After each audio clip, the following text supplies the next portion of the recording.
Welcome to another episode of Rift News, the show I usually do with the script, but because I am still getting ready for the massive amount of Legends of Runeterra videos which I am about to release. This time I am going without a script. So if this video feels like it is all over the place, that's why.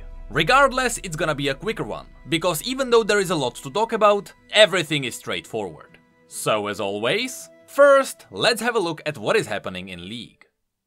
On live servers, Riot is deploying the patch 11.5, which is still dealing with balancing all the new items, fixing the many Viego bugs, and speaking of bugs, this patch is also releasing the bees. Originally I thought that these skins were planned for April Fools. Thematically they would fit that, but they turned out to be just early spring skins. Kinda ironic because it just started to snow in some places. But regardless, first there is Bee-Mole, a skin that at first glance looks fairly simple, but the splashy honey spell effects are really awesome. He is actually spitting bees, and I love how Riot used bee features to mimic Kog'Maw's original look. For example, the two antennas on his head are mimicking the voidy mane he has. Overall, besides Battlecast, this may be one of Kog'Maw's best skins. Then, right next to him we have Bee. I know that bees themselves are quite memey, but the puns were unnecessary. Anyway, just like Kog'Maw, Bee is all about splashy honey spell effects. And just like Bee-Mole, she is throwing bees at her enemies as well, which I absolutely love. In fact, overall, the animations of these skins are amazing. You can tell how much fun Riot had with these. And then lastly there is Bizahar, which I feel is a pun that doesn't even work. Regardless, once again, the spell effects are amazing.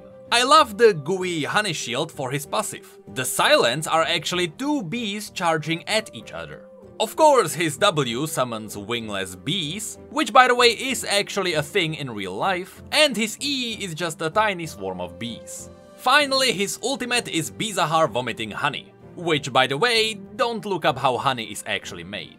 Anyway, within the bee universe, Bizahar is kinda strange. Because if you look at his splash art, behind him you can see giant beekeeper singed, which means that Bizahar is actually really tiny. So now I wonder, what is he? If he's just a tiny bug, who made him the sweater and the pants? Seems like bugs are really awesome at making clothing. Of course, as it is the norm, all of these skins also get their chroma versions, with Bizahar having a changing face on his hoodie. Same goes for Yuumi. She gets actually swapped into entirely different bugs, so you don't necessarily have to be a bee. But the best one is Bee-Mole. His chroma skins totally change his aesthetics, which means that with the chromas you are basically getting an entirely different skin. And even though these bees are not part of some massive event, you can still get some bee icons. Besides these skins, there is one more thing which we can point out in this patch. Hecarim got new visual effects. This means that just like Mundo or Annie in the past, Hecarim's model stayed the same, but his spell effects were reworked to bring him up to modern standards. You can especially tell how good these new effects are on his skins, with the arcade skin being the clear winner. But that is it for live servers. And as we know, every time I say that, that means that PvE is already flourishing. And today, that's the case as well. Yesterday on PvE, Riot dropped a new wave of Battle Academia skins. And unfortunately, I have to confirm that yes, one of the skins did confirm one of the old leaks. I'm not gonna lie, I am kinda tired of those leaks, but let's have a look at the skins. First, there is Battle Academia Caitlyn, which is the skin that actually leaked. And it is also a legendary skin. If you don't remember what's happening in the Battle Academia universe, basically there is a school for would-be superheroes that has different classes that focus on different traits. For example, unsurprisingly, someone like Katarina is in the Assassin's Club.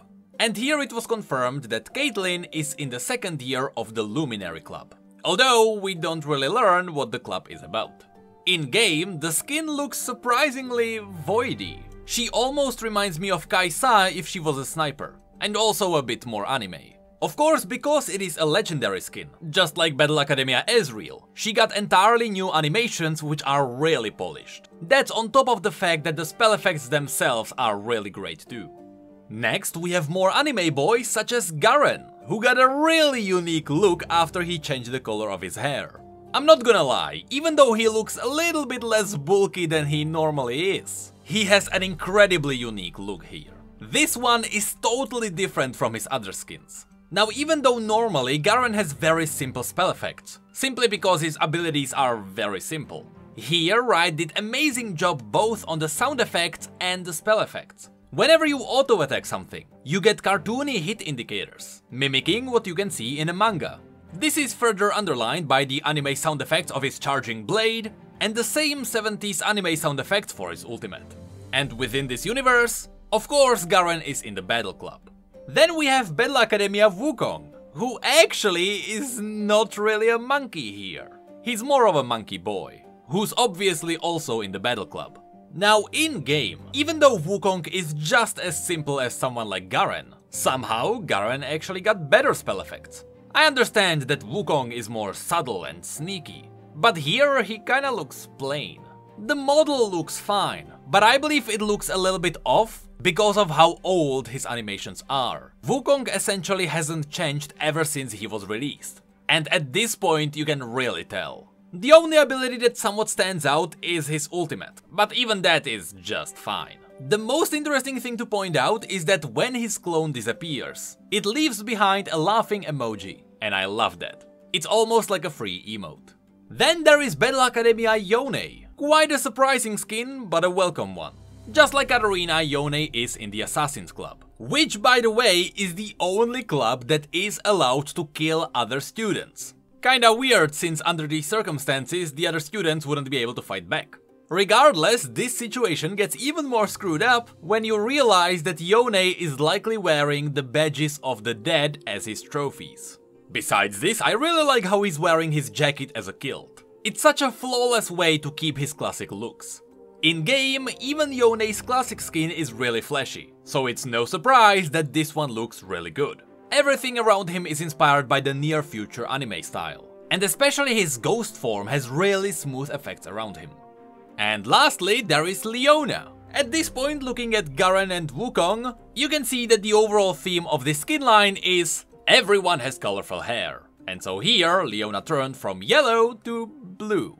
Leona is also part of the Battle Club, but interestingly enough, even though she's always the cheerful one, her skin bio said that when Leona gets into a combat, her motherly protective persona is replaced by bloodlust, which is kinda out of character, unless it is foreshadowing. Anyway, just like everything we have seen today, the spell effects on these skins are really good. It's just that these skins are slapped onto older champions who have older animations. And so, just like Wukong, Leona looks a little bit wonky. Her animations are just outdated, and that's one of the primary reasons why the other skins are way better on her, especially since the Eclipse has entirely new animations. But yeah, if you are a fan of anime, you will definitely like this one. Now, of course, the reason why Leona was the last skin we talked about is because she also gets a prestige skin. And wouldn't you know, yes, her spell effects are now champagne pink, with a little bit of purple mixed in, but her animations are still old. It's really a shame because the spell effects are so good, it's just that her old model is dragging her down. Who knows, maybe in the future her animations will be updated and everything will be fine. Now, just like the B skins, these also have their own chroma versions, with all of them having 8 of them, but Caitlyn, having the legendary skin, only has 5. Out of these, I think the clear winner is Yone, because his chroma skin allows you to pretend he has a Blood Moon skin. Anyway, just like it is the case with all the events, there are some anime-themed icons, but the coolest one is the new emote. This emote is entirely animated, and I think it is setting the bar high for all the future emotes. But with that, that is pretty much it for League. So let's now quickly move on to the other games. In TFT, it's all just balance changes. The newest patch already made getting chosen units more reliable, so now the game is a bit less RNG, which means that now you could reliably stack up defensive units and power through the late game. That's why we are getting nerfs to Vanguards and Keepers. The game should now be more rewarding towards more damage. Then we have some news regarding Wild Rift. Today's patch is setting up the arrival of Katarina, a champion that was teased quite a while ago. But here it was confirmed that on top of her normal skin, we will also get Deathsworn Katarina and Bilgewater Katarina. What I love about that skin is that she's holding a dagger from the Jagged Crew, which means that she disarmed one of the members and got it from them. It's a really cool nod to the canon universe. But besides Katarina, this skin will also release the Omega Squad skins. These include Fizz, Teemo and Tristana. But we will also get El Tigre Braum and Super Galaxy Shyvana. And this takes us to Legends of Runeterra. As I mentioned, I will make a lot of videos on the cards soon. But still, the newest expansion comes with more than just cards. There is a new Guardian called Fen, who seems to be some kind of a desert fox. There are 2 new Shurima deck bundles in case you don't wanna build a deck and you just wanna play. These 2 are Mistress of Battle, most likely featuring Sivir, and Wardens of War, featuring both Jarvan and Renekton.